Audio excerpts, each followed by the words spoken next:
The Foundation in IT Service Management, according to ISO IEC 20000. Module 3. Service Delivery and Relationship Processes. Lesson 4. Relationship Processes. Welcome to Module 3, Lesson 4. In this lesson, we explore these service relationship processes in more detail: business relationship management and supplier management. As we learnt in Lesson 1, these processes ensure that the services provided are aligned with the business strategy, and the external suppliers who are responsible for delivering a component part of the service deliver the level of service required at the right cost. The objective of the business relationship management process is to establish and maintain a good relationship between the service provider and the customer, based on understanding the customer and their business drivers. Business relationship management assists in defining the outcomes from services that the customer requires and communicates these to the service provider. Understanding what the customers will use the services for assists the provider in prioritizing their activities, adjusting the services over time, and contributing to customer satisfaction. The service provider shall identify and document the customers, users, and interested parties of the services. For each customer, the service provider shall have a designated individual who is responsible for managing the customer relationship and customer satisfaction. This is the Business Relationship Manager, or BRM role. There may be several people carrying out this role, each with responsibility for one or more customers. This means that the customer has a known, named individual with whom they can build up a relationship. The BRM is able to gain a detailed understanding of the customer requirements and strategy, and to provide advice and suggestions regarding how IT could help the strategy be realized. Because the BRM understands the capabilities of the IT department, he or she will be able to make appropriate suggestions. IT departments can often be too inward-facing or technology-focused. The business focus of the Business Relationship Manager helps to counteract this. The service provider shall establish a communication mechanism with the customer. By setting up a regular communication with the customer, the service provider improves their understanding of the business environment and the requirements for new or changed services. Such information enables the service provider to respond to these requirements more quickly and more accurately. Business relationship management helps the alignment of IT and the business. The service provider shall review the performance of the services at planned intervals with the customer. The BRM may identify changes to the documented service requirements. Any updates to these will be carried out using change management. Changes to SLAs must be coordinated with the service level management process.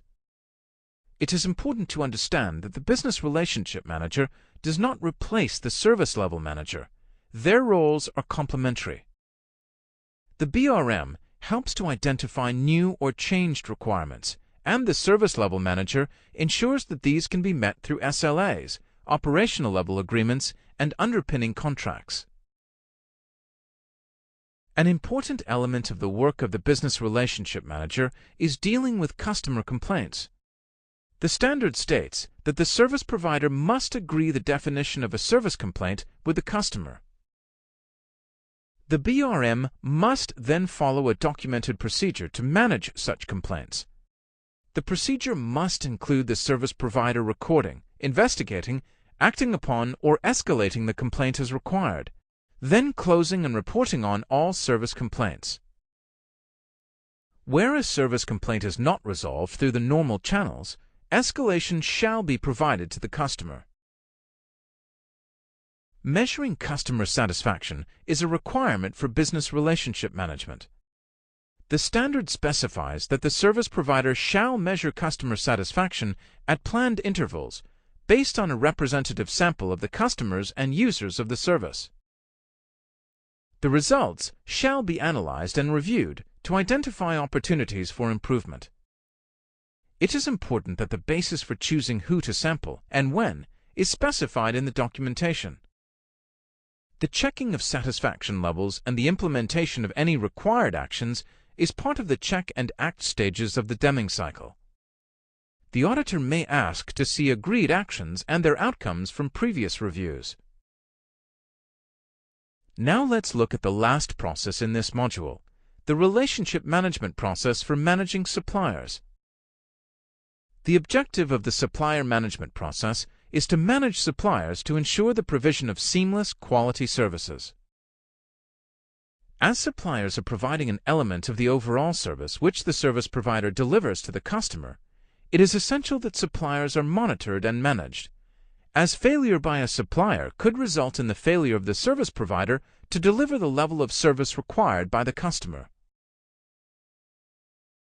The service provider may use suppliers to implement and operate some parts of the service management processes. This may result in some complex supply chain relationships, where the failure of a supplier impacts the service provided to the customer. An example of supply chain relationships is illustrated on the next screen. You can see an example of supply chain relationships on the screen now. Important suppliers, who provide a major part of the service, may have delegated some elements to subcontracted suppliers, as you can see here.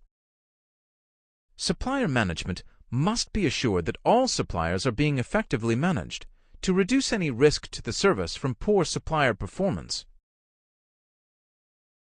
The service provider shall agree with the supplier service levels to support and align with the service level agreements between the service provider and the customer. These underpinning contracts must support the achievement of the SLA with the customer. As we said earlier, the failure of a subcontracted supplier could endanger the achievement of the SLA targets. The responsibility for meeting those targets lies with the service provider. It is a service provider responsibility to ensure that roles of and relationships between lead and subcontracted suppliers are documented, and to verify that lead suppliers are managing their subcontracted suppliers to fulfill contractual obligations. For each supplier, the service provider shall have a designated individual who is responsible for managing the relationship, the contract, and performance of the supplier. This means holding regular reviews, assessing the performance against the contract, and agreeing action plans where performance has not met the contract or is deteriorating so that the targets agreed are in danger of being breached. In some cases, this may include terminating the contract and finding a replacement for the supplier. The service provider and the supplier shall agree a documented contract.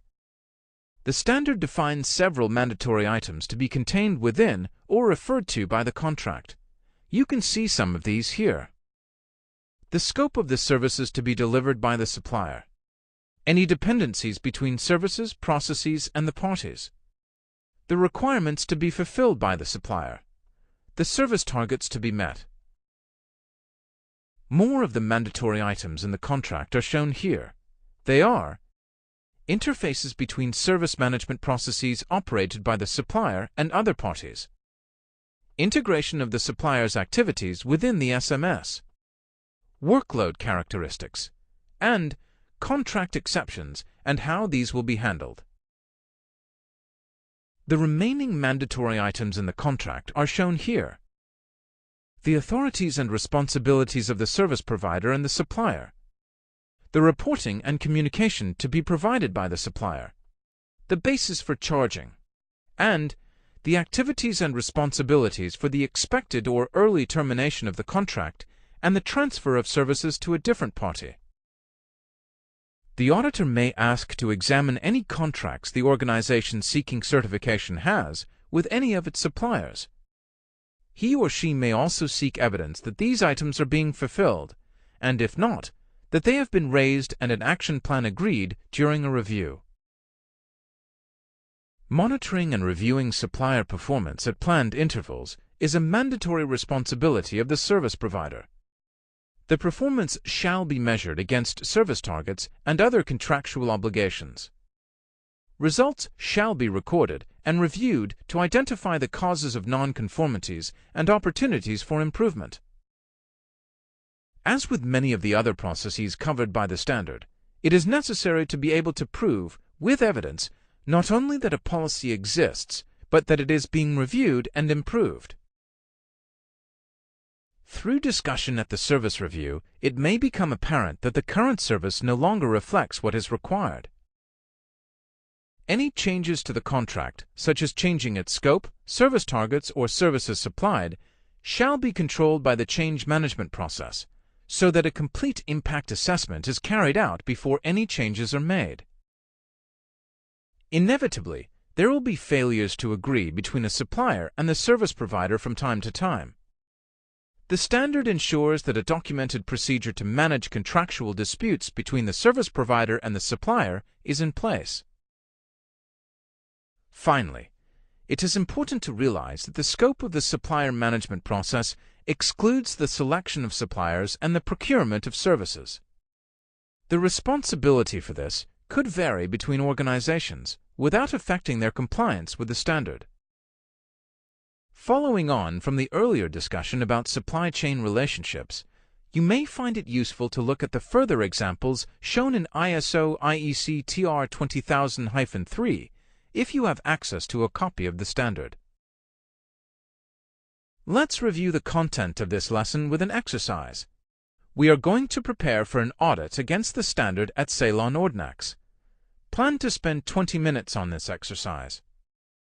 We have been considering the relationship processes in the ISO 20000 standard. In this exercise, identify the evidence that an auditor would expect to find to demonstrate compliance to the clauses relating to business relationship management and supplier management. For example, if the standard says, "For each supplier, the service provider shall have a designated individual who is responsible for managing the relationship," then the auditor would expect a list of names against suppliers, perhaps a description of their duties, and records showing that they actually carried out the tasks specified. This brings us to the end of Lesson 4, where we looked at the relationship processes of business relationship management and supplier management. Before we complete this lesson, here's a quick quiz to test what you've learned. At the end of the quiz, you'll receive your result and can try the questions again if you would like to.